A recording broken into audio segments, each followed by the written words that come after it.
a ordem da salvação. Como nós já aprendemos, mas sempre é bom lembrar, né? Aqui não necessariamente está falando de uma ordem de acontecimentos, mas falando a respeito de coisas que são partes dessa ordem que o Espírito Santo aplica a obra da redenção no coração dos homens. Algumas dessas coisas podem acontecer juntas, acontecem em momentos diferentes, são diferentes, por isso estão sendo estudadas separadamente. A vocação, que é o chamado, que vem pela palavra. A regeneração, que é o momento em que o Senhor Deus dá a luz, é o nascer de novo, é o acender das luzes, como temos dito.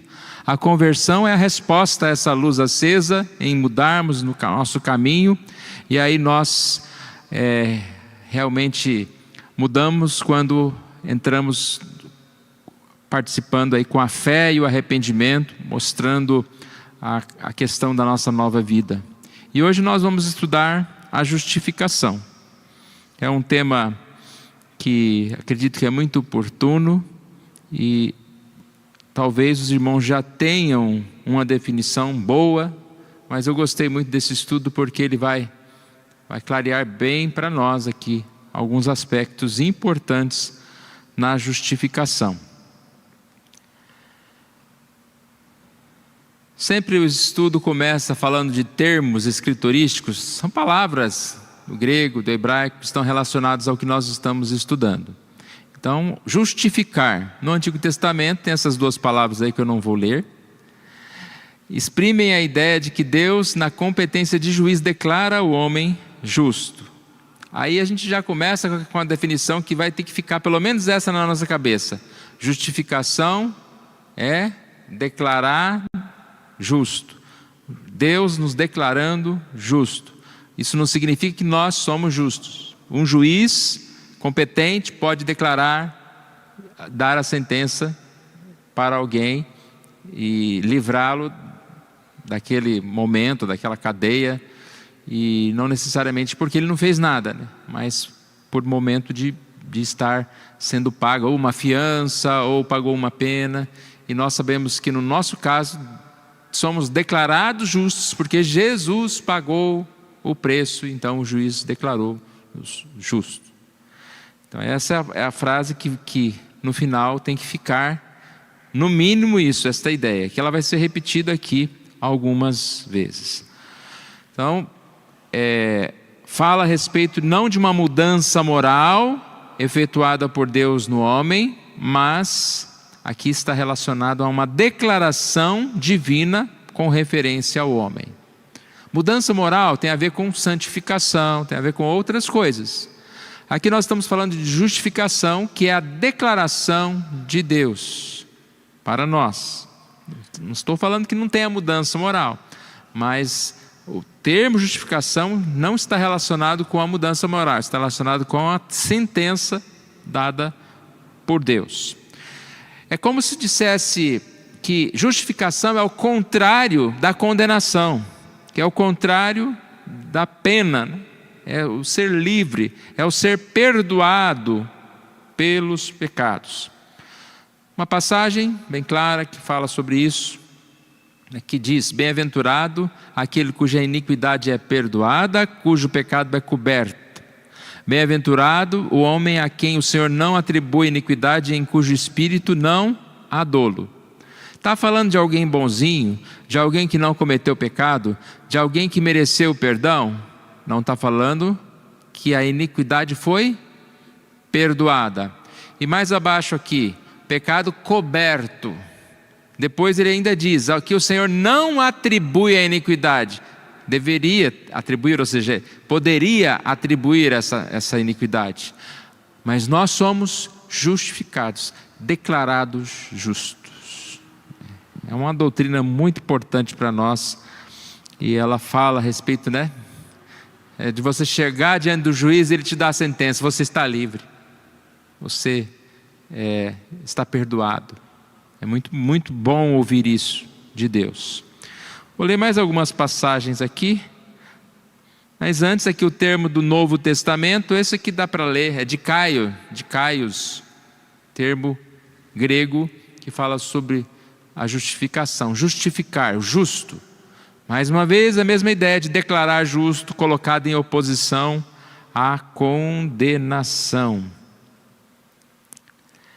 Aqui diz não entrar em juízo, estar sendo declarado justo, o oposto à condenação. Então, continuando os textos, Romanos 8. Quem intentará acusação contra os eleitos de Deus? É Deus quem os justifica. Quem os condenará? É Cristo Jesus quem morreu ou quem ressuscitou, a qual está à direita de Deus e também intercede por nós. Quando a gente fala de doutrina, às vezes as pessoas falam, mas isso aí é coisa de homens, né?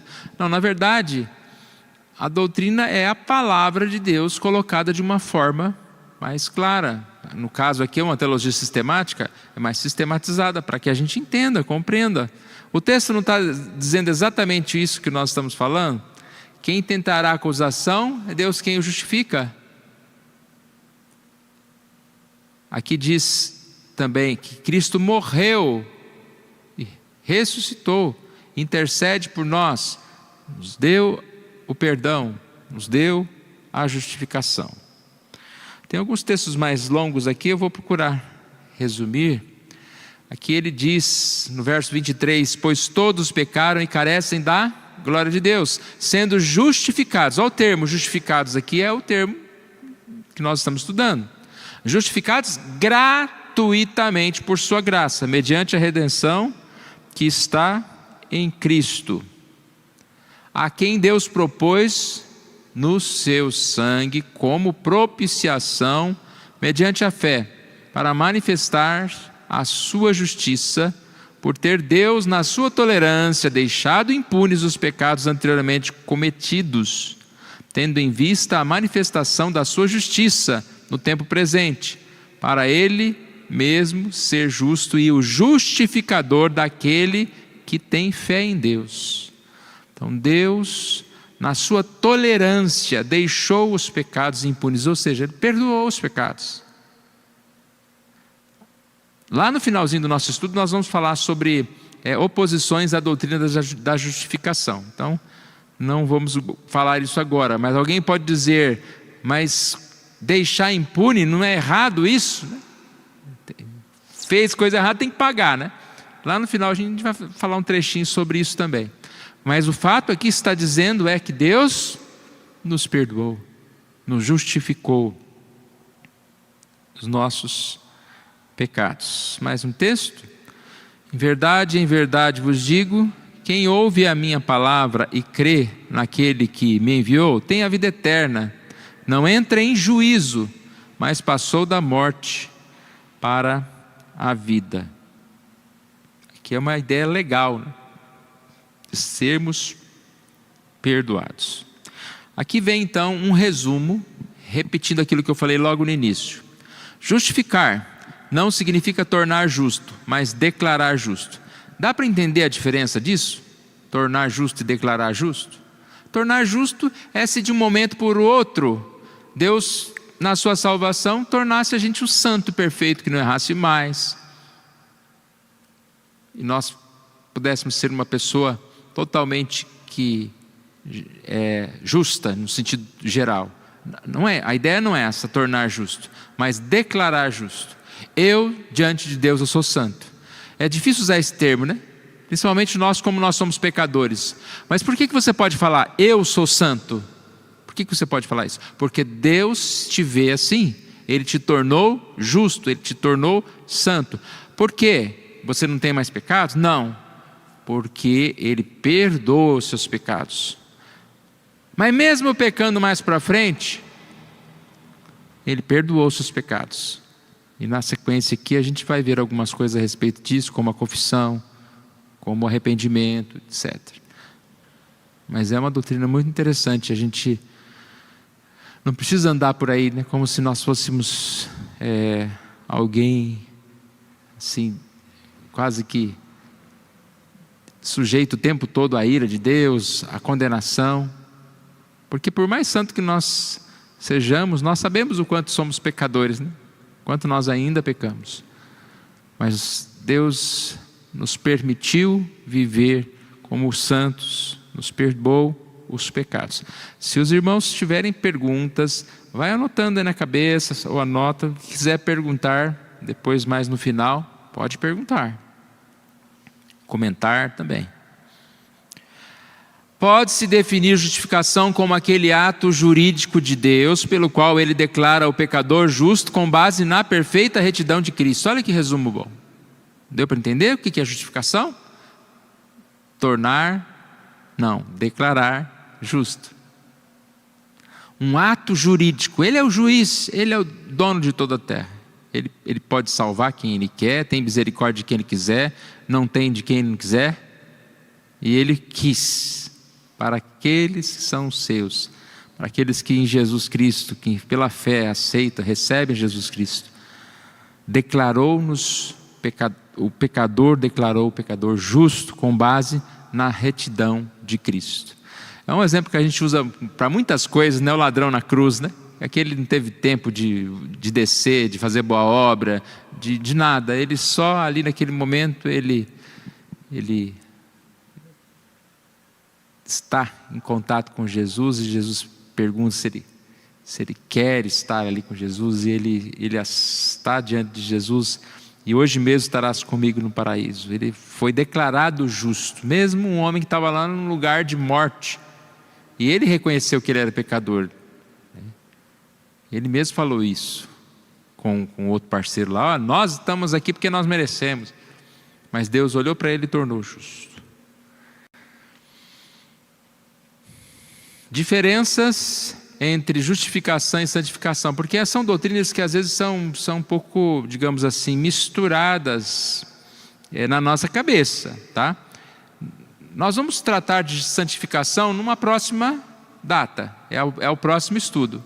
Mas aqui, já nesse estudo, tem um tópico de 3 pontos que fala sobre diferenças entre a justificação e a santificação. Justificação e a santificação.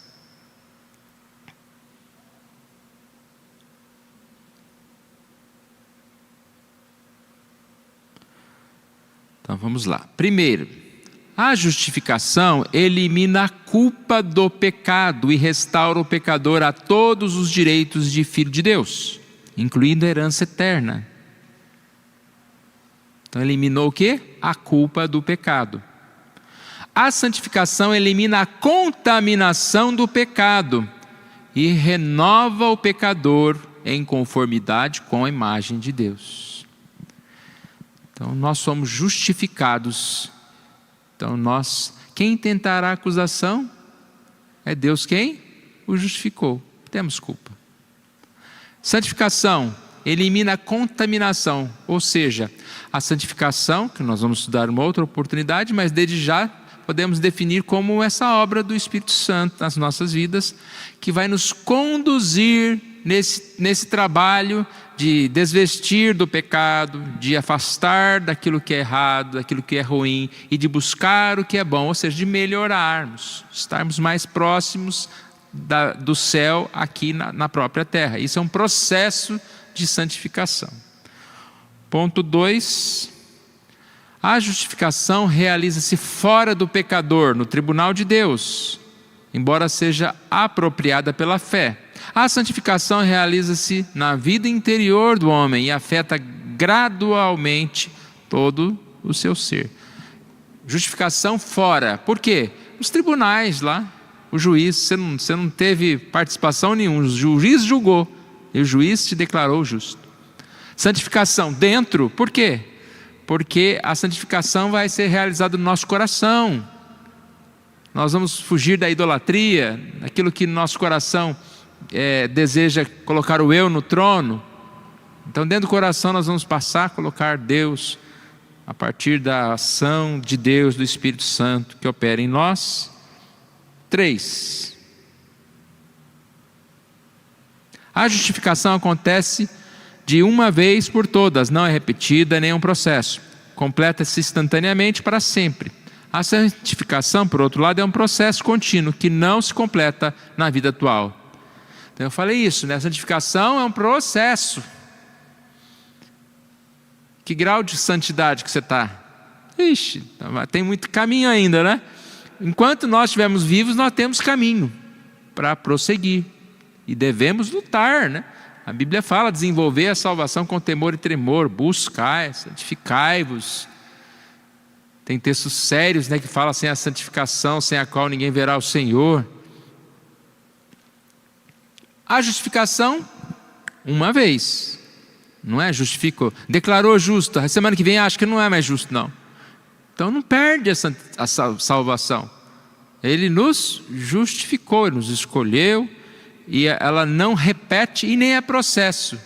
Deus está me justificando, não, já justificou. Você é um justificado. Tornou justo.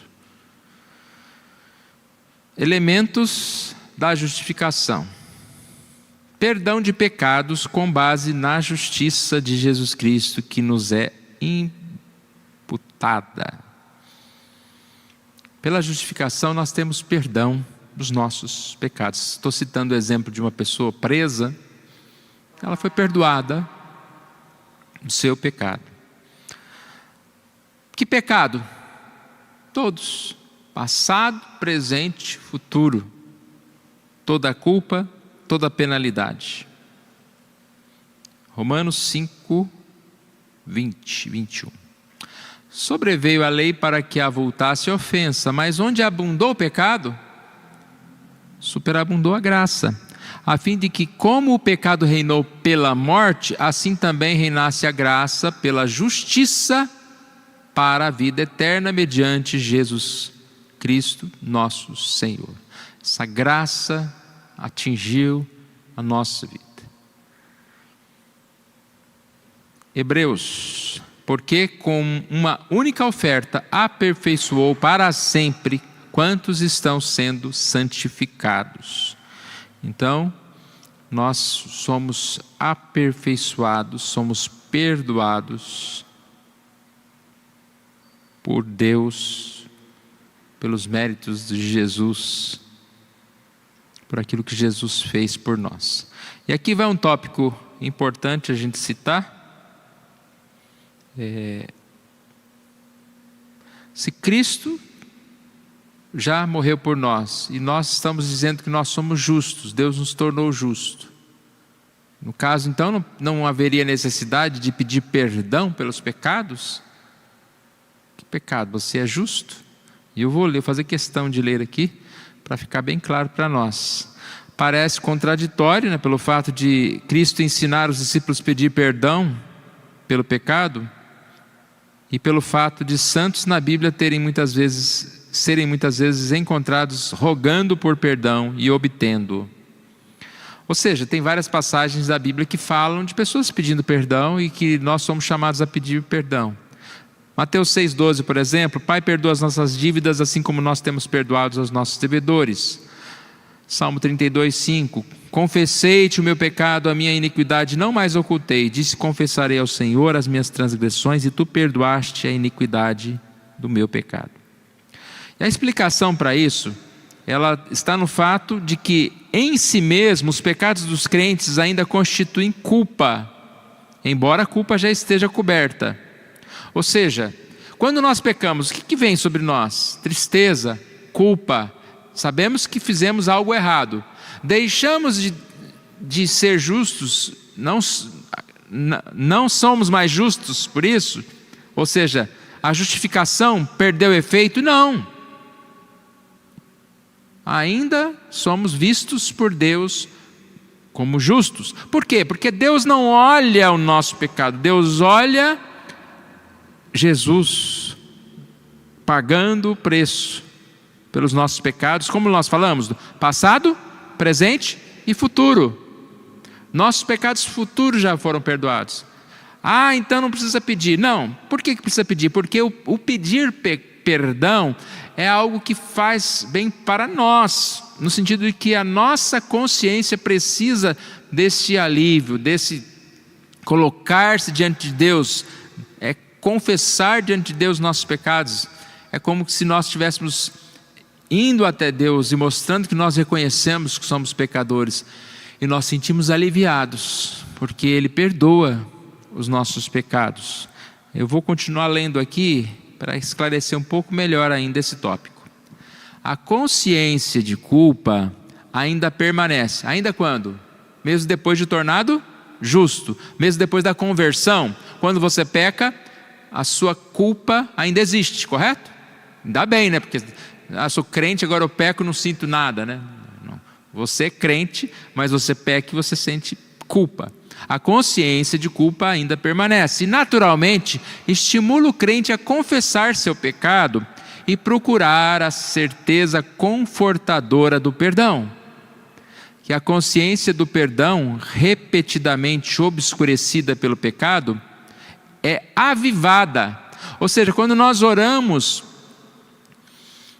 essa consciência de que nós somos santos, de que nós somos de Deus, ela é avivada,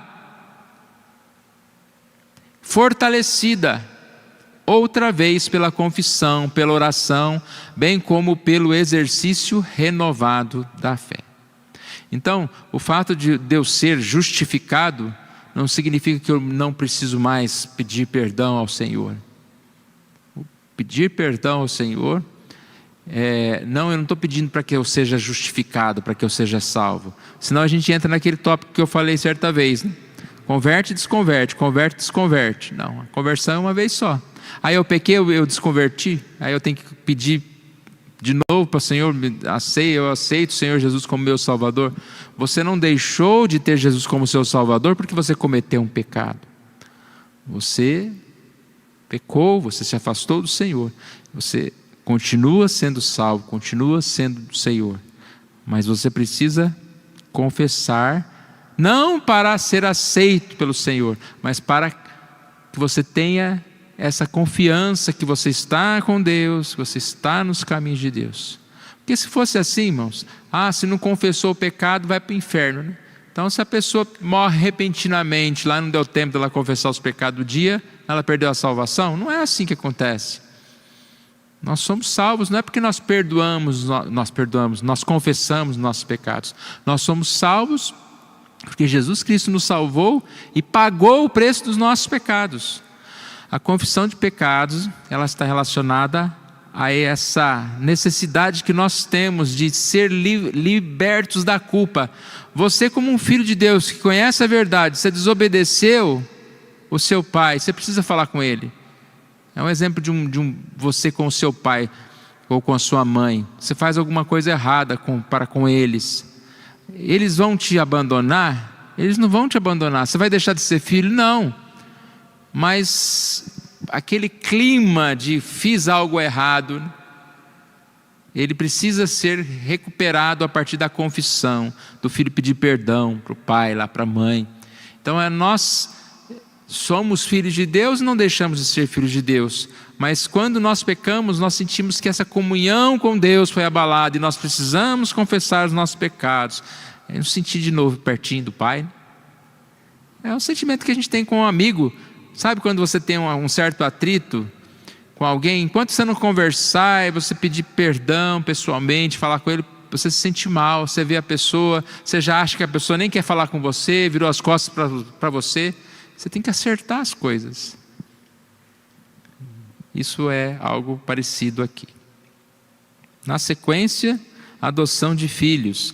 Na justificação, então, nós temos o perdão dos nossos pecados com base na justiça de Jesus Cristo que nos é imputada, e nós temos a adoção de filhos. Na justificação, Deus adota o crente como filhos, isso é, o coloca na posição de filho, dá-lhe os direitos de filiação. Nós somos filhos no sentido jurídico, nós somos filhos no sentido espiritual. Somos adotados por Deus. Antes, perdidos, éramos filhos da ira, filhos do pecado, filhos do diabo, por que não dizer? Sem Jesus é filho do diabo. Mas justificados, Ele nos adotou e nós somos filhos de Deus. E com isso nós temos essa herança espiritual e também a herança eterna. A justificação dá direito à vida eterna. Quando os pecadores são adotados como filhos de Deus, tomam posse de todos os direitos legais de filhos, se tornam herdeiros de Deus e co-herdeiros com Cristo. Um filho adotado, ele tem o direito à herança. Deus não vai nos deserdar, né? Como existem muitas histórias por aí, né? Muitas brigas de família por causa de herança, divisões. Ainda mais hoje em dia que a pessoa tem uma mulher, um marido, o filho daquele com aquele, sabe aquela bagunça toda que na hora de partir herança haja lógica para resolver esse problema, né? Não, nós somos filhos legítimos de Deus, no sentido de que Ele nos adotou, e nós temos uma herança eterna nos céus. Tem uma passagem aqui, Romanos 8, porque não recebestes espírito de escravidão para viveres outra vez atemorizados, mas receberes espírito de adoção, baseados na qual chamamos Abba, Pai. Nós somos justificados e por isso nós temos o direito de chamar Deus de Pai. O próprio Espírito testifica com o nosso Espírito que somos filhos de Deus. Se sois filhos, também somos herdeiros de Deus, e herdeiros de Deus e co-herdeiros com Cristo. Obrigado. Se com Ele sofremos, também com Ele seremos glorificados. Você percebe que a palavra de Deus, ela traz, né, as passagens e vai clareando. A doutrina não é para ser estudada morta, é de acordo com a palavra. Então a palavra está confirmando o que nós estamos estudando hoje, a doutrina da justificação. E assim nós somos filhos de Deus. As bênçãos da salvação, nós recebemos essa herança incorruptível, sem mácula, imarcessível, reservada para nós. Que notícia, não? Você foi justificado. A gente vê as pessoas pulando de alegria quando recebe certas notícias. Meu time ganhou, grita e pula. Hoje em dia, as pessoas estão comemorando até vitórias de empresas, né? Lança um celular novo, tem festa. Uma empresa consegue uma façanha aí, todo mundo bate palma, faz festa. Não estou dizendo que não tem que comemorar as coisas da vida, não, tá? Não é isso, não é a ideia. Mas eu estou querendo dizer que, comparavelmente, como nós temos o que comemorar, né? Todos os dias. A grande conquista de uma herança, 1 Pedro 1,4, herança incorruptível, sem mácula, imarcessível, reservada no céu.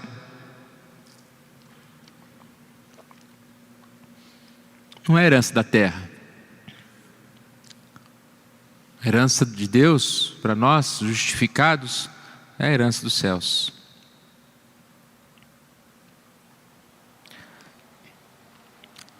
A esfera em que se realiza a justificação. Justificação ativa e passiva. São termos aqui doutrinários, mas são bem fáceis de se entender. Por que é a justificação ativa? Que ela acontece no tribunal de Deus. É a esfera do céu. Ativa porque é Deus que é o ser que é ativo na justificação. Ele que faz acontecer. Ele é o juiz. Deus aparece como juiz e declara o pecador justo. Passivo, nós que recebemos a justificação. Processa-se no coração ou na consciência do pecador. A justificação que não afeta o pecador não cumpriria seu propósito. Ela afeta a nossa vida. Transforma a nossa vida também. Como que isso acontece? Vou dar o exemplo novamente do preso lá. Ele está lá sem esperança, preso por tantos anos, de repente já conseguiu um advogado bom e o juiz manda soltar. Quando dá a notícia ele vai sair assim, tá bom, sair. Não, isso afeta. Passivo porque ele não fez nada. Mas isso afeta, é um processo no coração do pecador. Como nós estamos falando, nós devemos nos alegrar, nós devemos estar recebendo isso de uma forma especial. Uma boa notícia, que as portas da prisão estão abertas. Então isso afeta o nosso coração, nos alegra. Justificação pela fé, é um termo que a gente ouve bastante, né? O que significa isso? Quando a Bíblia fala da justificação do pecador, refere-se comumente à aplicação subjetiva e à apropriação da graça justificadora de Deus. O que é a justificação pela fé? Não é que eu tenho fé e eu consigo essa justificação. Nós já falamos várias vezes que a justificação é ativa no sentido de que Deus que faz. Agora, o que a fé entra aqui? A fé, ela tem esse lado do passivo, do receber a justificação. A fé, ela fala a respeito do receber.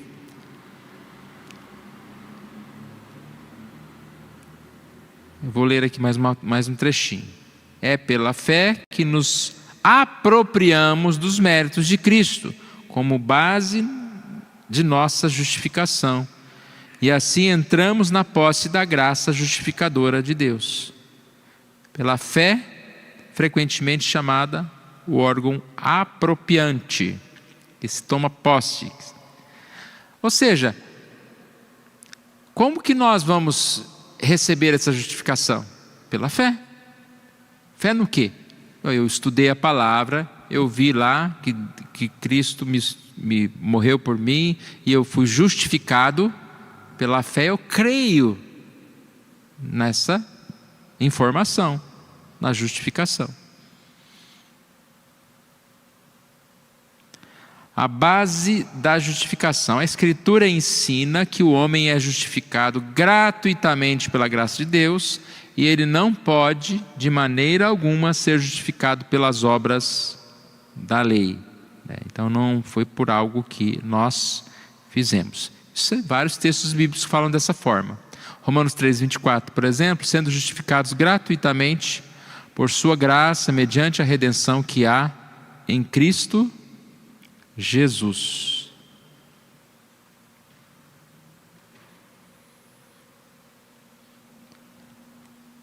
E agora nós chegamos na parte que eu falei, na parte final das objeções. Vamos tentar fazer um resumo aqui. A justificação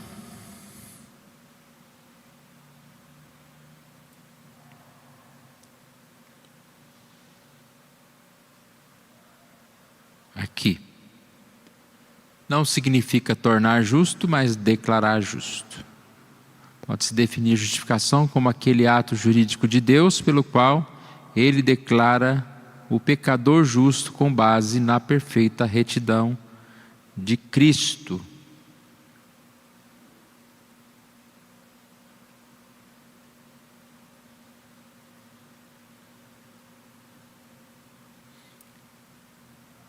Vimos aqui elementos da justificação: perdão de pecados, adoção de filhos e direito à vida eterna.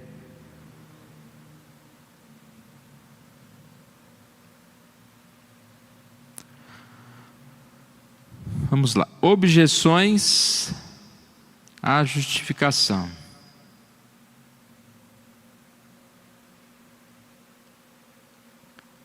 É dito que a justificação é uma transação jurídica e, portanto, exclui graça, embora a Escritura ensine que o pecador é salvo pela graça. Entenderam essa afirmação? Se houve um pagamento, então, na teoria aqui dessas pessoas, que eu não sei quem que pensou isso, não é graça. Mas, eu vou ler aqui, com tudo o que inclui, é uma obra graciosa de Deus, o dom de Cristo, a imputação de sua retidão o tratamento de Deus do pecador como justo. Tudo é graça, do princípio e fim. Então não é um argumento que não tem sentido. É graça, o amor de Deus, enviar seu Filho, nos dar a salvação. A questão jurídica que o fato aí é só a questão de ser o Deus que aplicou este perdão, né? Mas é tudo graça. Um outro tópico aqui, olha. Alguns falam da justificação como um procedimento indigno de Deus, porque declara justos os pecadores, quando na realidade não o são. Acho que esse é um argumento que a gente muitas vezes pensa, e até eu falei no começo aqui, né, algo parecido com isso. Essa objeção não procede, visto que não declara que são justos em si mesmos, mas são revestidos da justiça de Jesus Cristo. Então aqui diz, né, declara justos os pecadores, não declara justos os pecadores, no sentido aqui em si mesmos. Nós continuamos pecadores, nós somos revestidos da justiça de Cristo, por isso também não procede essa objeção aqui. E a terceira aqui, e última, muitas vezes é dito que essa doutrina conduz à licenciosidade, uma vez que os crentes são justificados, estão aptos a pensar que sua piedade pessoal é uma questão de pouca importância. Ou seja, já que eu acabei de saber que eu sou justo, então eu posso pecar à vontade. De vez em quando que tiver difícil a vida, eu peço um perdão, né, para ficar dormir mais tranquilo. Não é isso. Mesmo porque a justificação ela é algo que vai atingir a nossa vida de forma geral. E aqui ela é apenas um gomo dessa corrente aqui que nós estamos falando, da ordem da salvação. São vários fatores que estão relacionados. E quando você se apropria pela fé, como nós vimos, não que eu consiga alcançar a justificação pela fé, mas pela fé eu compreendo, eu assimilo a justificação, o que vem no meu coração? A gratidão, a necessidade de buscar santificação. E não abandonar a Deus, né? Pensou se você ficar sabendo que alguém te deu um presente muito grandioso, aí você vai desprezar essa pessoa? Não, você vai ser grato, você vai querer andar com ela, estar com ela. Justificação é o sólido fundamento aqui, estabelecido para aquela união espiritual. Então ela, pelo contrário, como diz essa frase aqui, que ela conduz à licenciosidade, não, pelo contrário, ela é um sólido fundamento para essa união espiritual. É você saber que você é filho de Deus, é você saber que você é herdeiro do Senhor, que você faz parte, que você está salvo. Então mais você vai buscar a santidade. Estabelecimento para a união vital e espiritual com Cristo, que é a garantia mais certa para uma vida verdadeiramente piedosa. Então é isso, irmãos. Percebe como é um estudo que nos traz bastante esclarecimento. Eu creio que a gente tem pouco tempo e talvez poderia estudar bem devagarinho, né? Mas é uma visão que a gente consegue ter a partir do estudo. Que Deus assim nos ajude a compreender. Se alguém tiver alguma pergunta,